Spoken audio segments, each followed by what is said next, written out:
what you are going to watch is one of the most fascinating maneuvers in the history of warfare.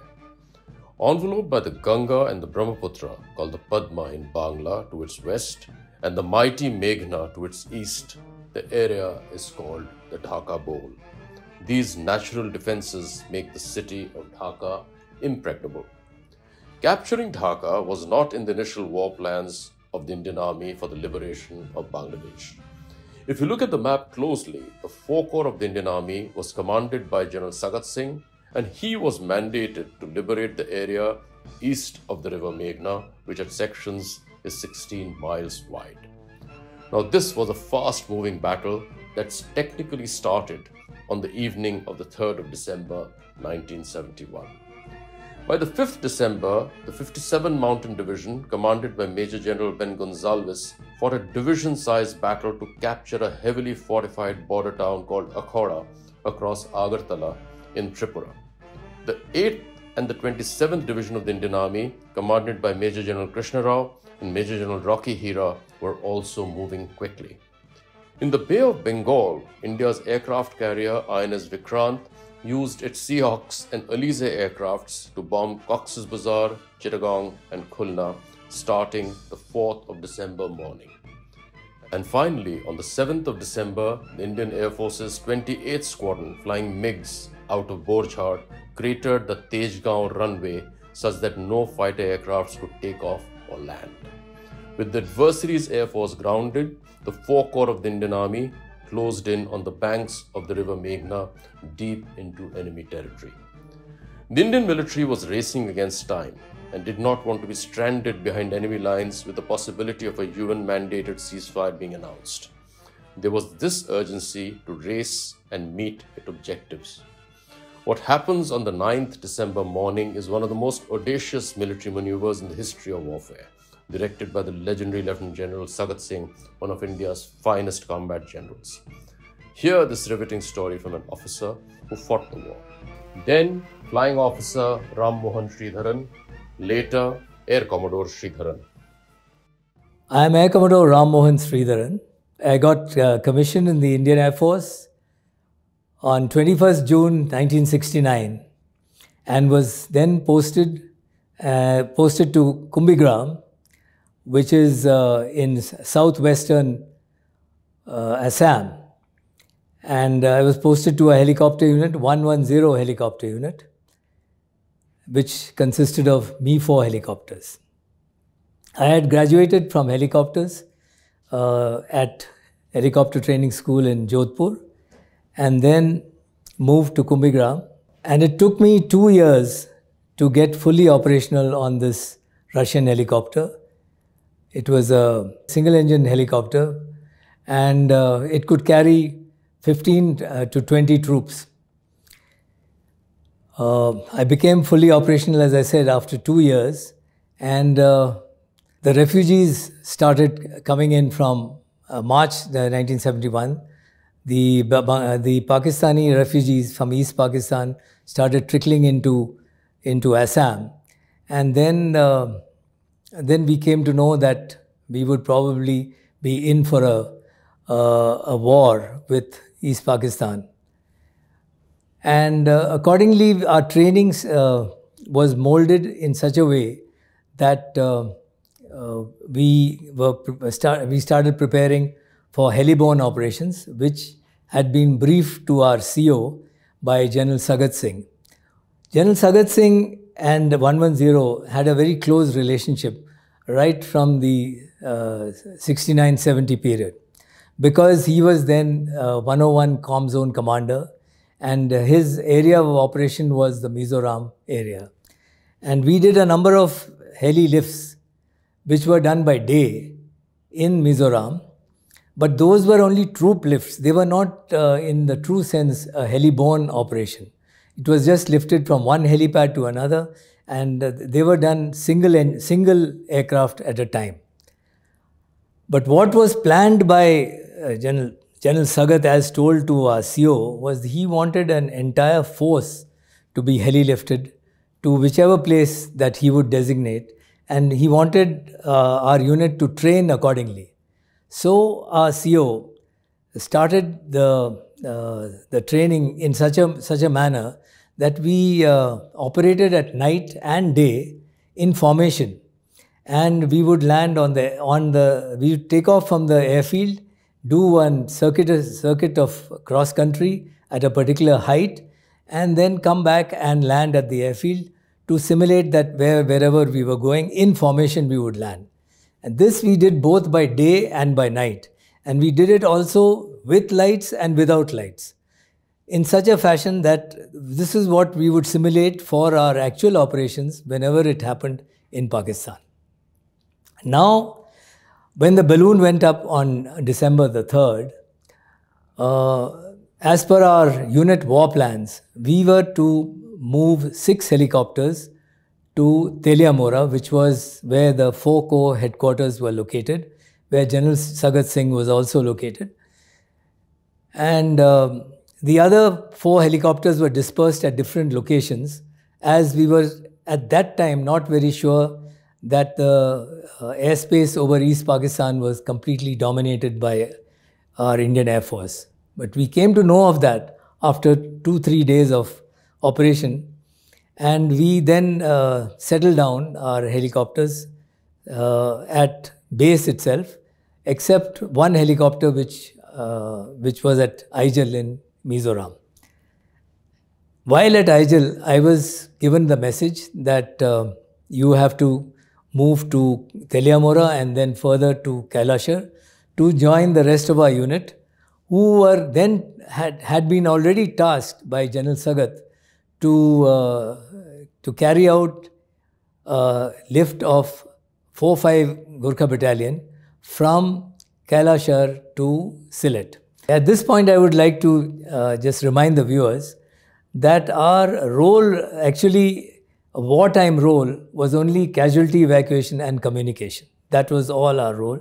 And Heliborne operation was nowhere mentioned as our role at any point of time. So this was a great innovation that General Sagat sprang on us, and it was indeed a great surprise. But the helicopter by itself is such a versatile machine. We were really prepared for anything that was, thrown at us at that point of time from the army or from our higher formations in command. After we completed our operations on the 9th morning, we moved to Agartala because the rest of the operations were to be conducted ex-Agartala. At Agartala, we were joined by 2 helicopters from 111 Helicopter Unit at Hashimara and 105 Helicopter Unit at Chabua. And their pilots and their ground crew. And all these helicopters were wonderfully maintained by our ground crew and flight engineers and gunners, who did a absolutely marvelous job for us. Amazing job, because all these aircrafts had some bullet shots, or some, including one of the aircrafts, one of the pipelines of the, one of the lines of the fuel gauge was hit by that, and that fuel gauge started reading 0, but we didn't know, and the pilots did not know that this had happened. But when they landed and they were refueling the aircraft, at that point they found that a bullet had gone through that. And also, since the Mi-4 is quite a high helicopter, the pilots sit right on top, both the pilots, and below is the cabin where the troops are.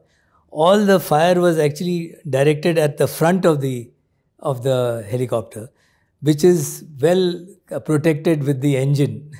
The engine is right in front, and above that the 2 pilots sit.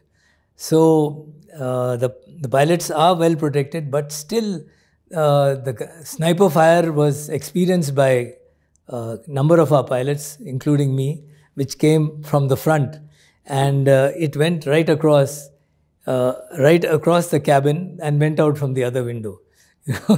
So it was quite a experience. There was plenty of ground fire at Sylhet. Mainly we experienced ground fire mainly at Sylhet. After we reached Agartala, Group Captain Chandan Singh made a quick trip to Jorhat for some instructions which he had to pass, and then he comes back to Agartala. When he reached Jorhat,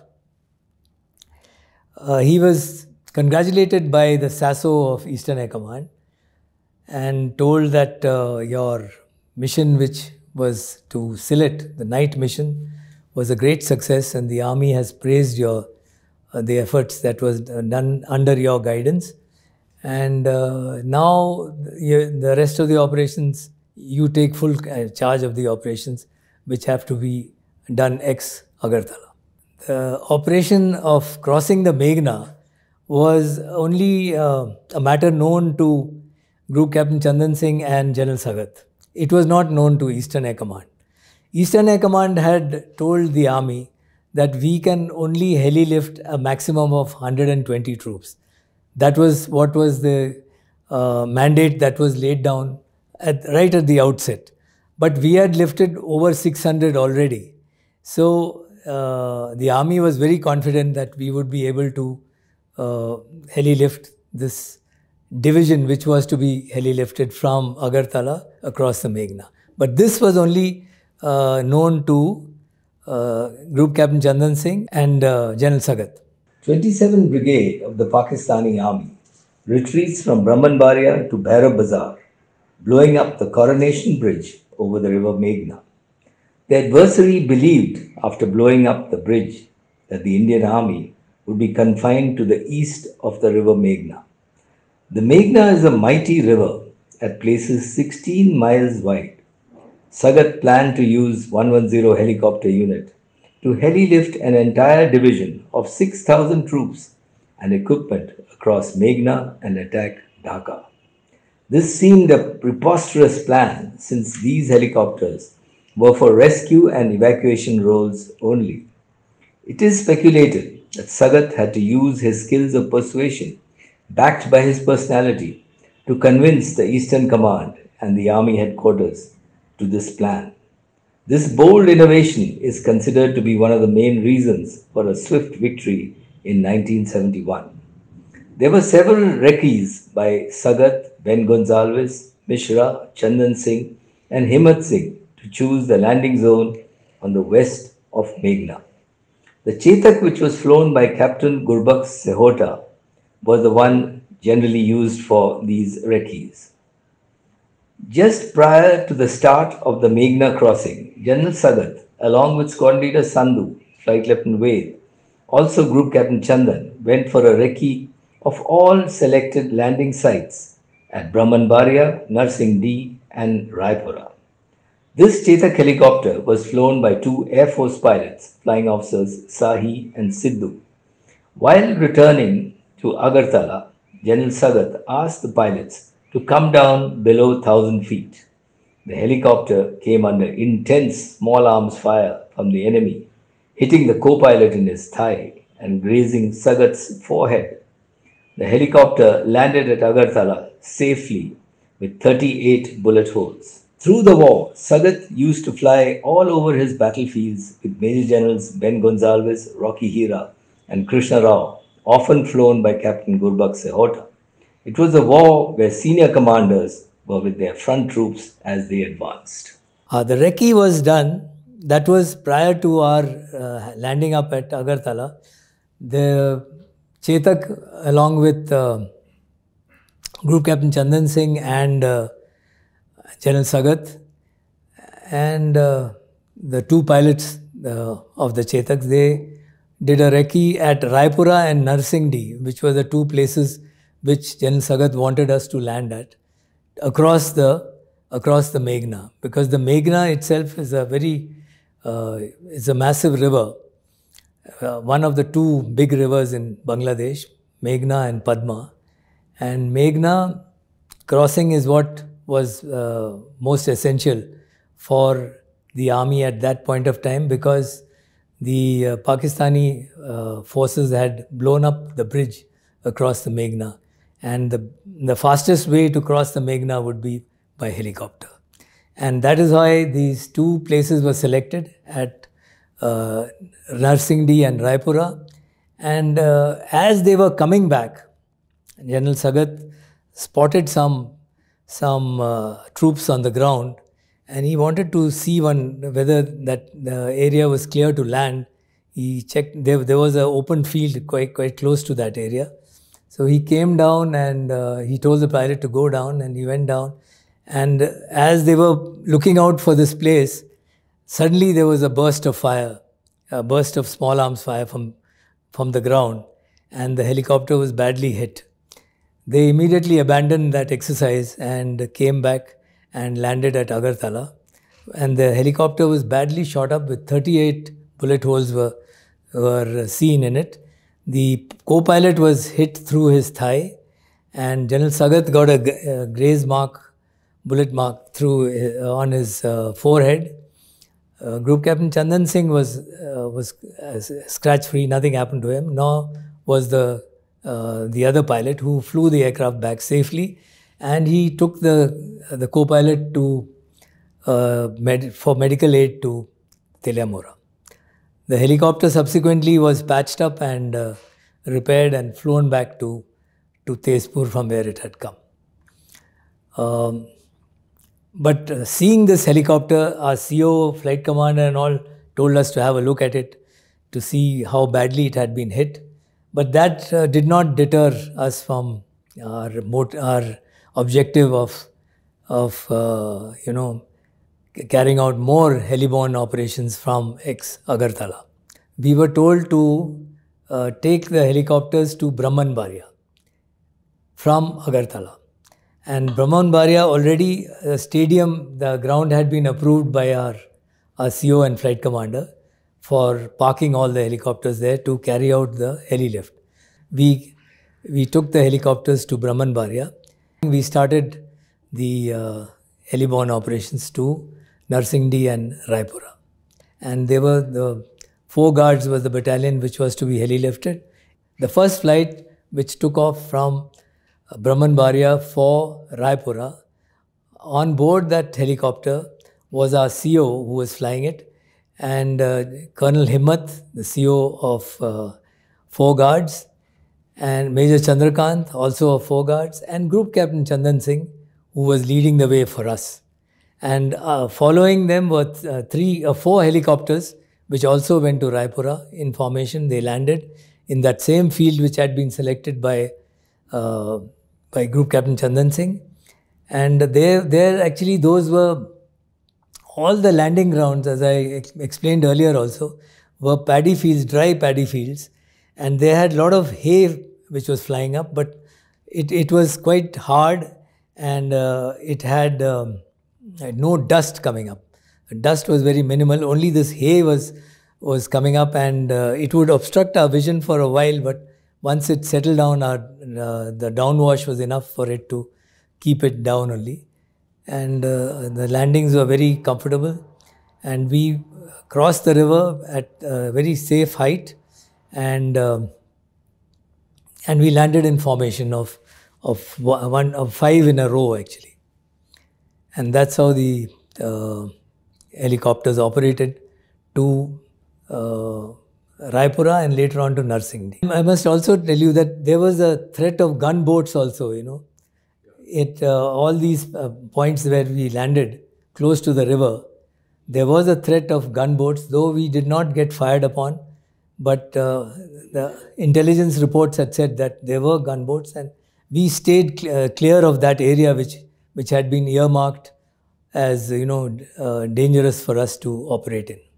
Now the viewers have seen that this entire operation was quite a dangerous operation in the fact that we had plenty of threat of ground fire both at Sylhet and the other landing zones that we operated in, both at day and by night. But fortunately, none of the helicopters which were even shot, even they were retrieved very speedily and were back online so that we could helilift the entire troops both at Sylhet as well as across the Meghna. And that did not hamper or impede any bit of the Army's operation of lifting the 57 Brigade across the Meghna and the Gurkha Battalion to Sylhet by day or by night. And the helicopter which was actually, which met with a little episode, was one which was going back to base, and that caught fire, that due to some technical reasons. It's got nothing to do with the war. And that also, they landed safely, but the aircraft was written off. It caught fire, and that was the end of that helicopter. At this point, I would like to bring it to the notice of the viewers that you just imagine yourself trying to park a car in a completely dark night without any reference of any lights anywhere, and you want to park your car totally in darkness. Now, instead of that, we were told to fly 5 helicopters in formation in a totally dark environment and land the same at different landing grounds where we also did not have any reference or any light to go by. So it was a total darkness both ways, whether it was at any of the landing grounds that we operated in enemy territory across the Meghna, which at its widest point is 16 miles.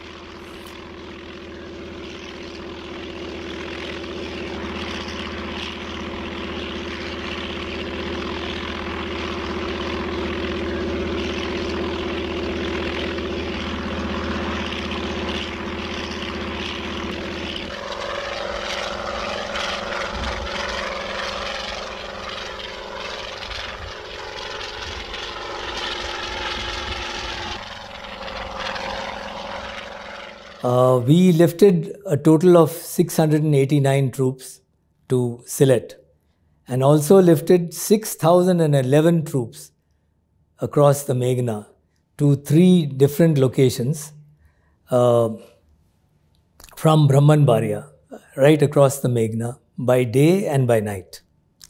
And along with these 6,011 troops, we also lifted artillery guns and the manpower for those artillery guns to be used by the army accordingly. And during this entire heli-lift across the Meghna, at the places that we landed at Narsingdi, Raipura and Vaidya Bazar and Dudkundi, 4 places that we had landed, and even at Brahmanbaria, the local Mukti Bahini were of great help in loading and offloading the guns and whatever load they had, whatever the army load was there, and taking it to safer places which were on that ground and speeding up our operations to a very, very large extent.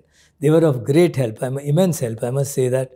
And this was a factor which also helped the army in a very big way and helped us to go back quickly to get the next shuttle, you know. So that part was also one of the points which I had missed out earlier. And this entire force that we heli-lifted across the Meghna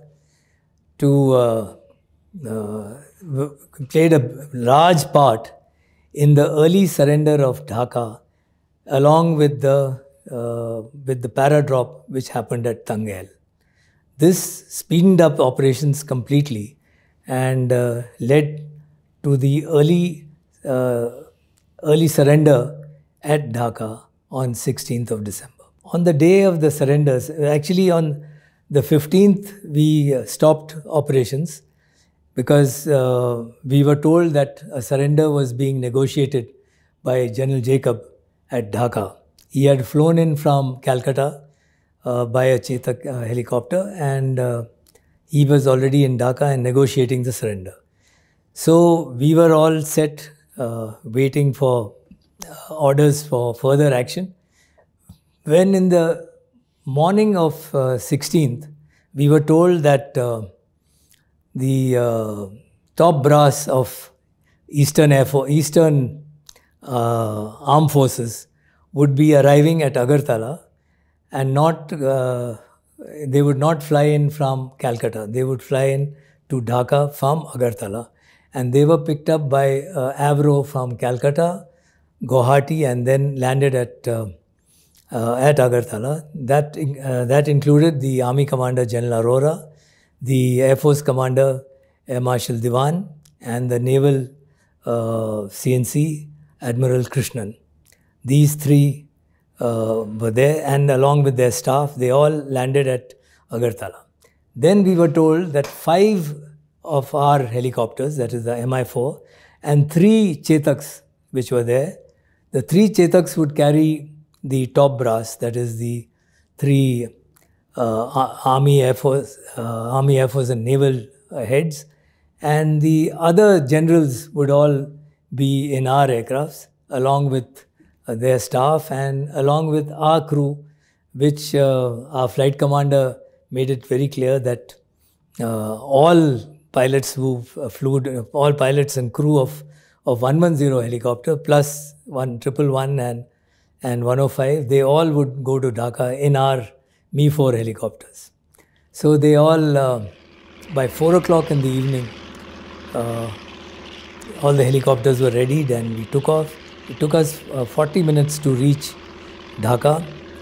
And as we were approaching, and I was actually, our flight commander had detailed 2 of the pilots who had flown the maximum. That was myself and my postmate, one flying officer Oberoi. We were the ones who had flown the maximum sorties. Being the youngest and the junior most in the unit, we were always ready to take on any task that was given to us. Therefore, that is the reason why we had flown the maximum sorties. And though there were 18 other pilots, but the tasks were generally given to us since we were the youngest. Anyway, we were given the task to fly the aircraft to Dhaka. 2 of the aircrafts, and the other 3 were flown by the senior pilots of our unit. And I was flying with then squadron leader Karyappa, who later on became Air Marshal Karyappa, son of Field Marshal Karyappa. And he was flying on the right seat, and as we were approaching Dhaka, I was looking out for a place to where we would be landing, because the runway had been completely bombed by our air power, and only the taxi track was available. And that taxi track, and we were looking at places where we could be close to the air traffic control. And we found a clear area, and after we landed, there was a big party to receive us there, because the army commander and all the other chiefs were there. And General Niazi and his party were also there to receive the army commander. And they were taken by their vehicles to the race course. We had to switch off the aircraft and, lock it up and then move to the vehicles which were provided for us also. There were some private vehicles, and there were a lot of enthusiastic locals, all Bengalis only, and they were very, very keen that we go in their car and take over their car. We said, no, we will go on our own, don't worry. And we reached the race course.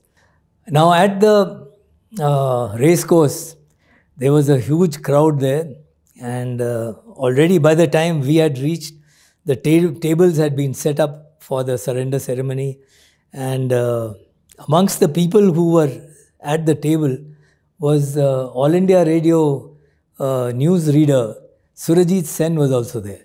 If you see the surrender picture, you'll see him seated there, He was also one of the witnesses to the surrender. And also one of our unit pilots, Flying Officer Krishnamurthy, he was a very curious guy, and he went along with one of the reporters. He also had come in the cabin of one of our helicopters. He was not flying, so he could move around, and finally he reached the table, and he became history, because he is the guy who's pushing General Jacob out of the surrender ceremony. General Jacob is there, but he's just putting his hand like that and peering over his shoulder to look at whatever document was being signed at that point of time. We all were there, but he had the, what should I say, I should say a curious bent of mind, which took him right there. And next day, he was called by the CO when the newspapers were received, that what have you done? So he was shocked. He didn't know that he had made the headlines of the newspapers of the world by appearing in the surrender photograph. After the surrender ceremony, we landed back at Agartala. Our unit was called by General Sagat, and he promised us that on New Year's Day, he would meet our entire unit at Intercontinental Hotel for a binge on New Year's Eve. In conclusion, I would like to say that we thought that the war would be only about casualty evacuation and communication. That was the role of 110 Helicopter Unit.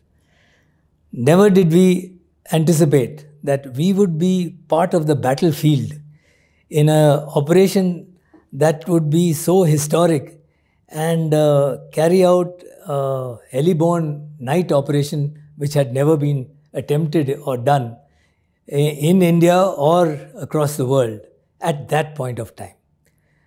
And neither did we think that the helicopter force which operated with the army, in sync with the army, and carried out all these operations so smoothly and so well, thanks to the understanding between General Sagat and Group Captain Chandan Singh.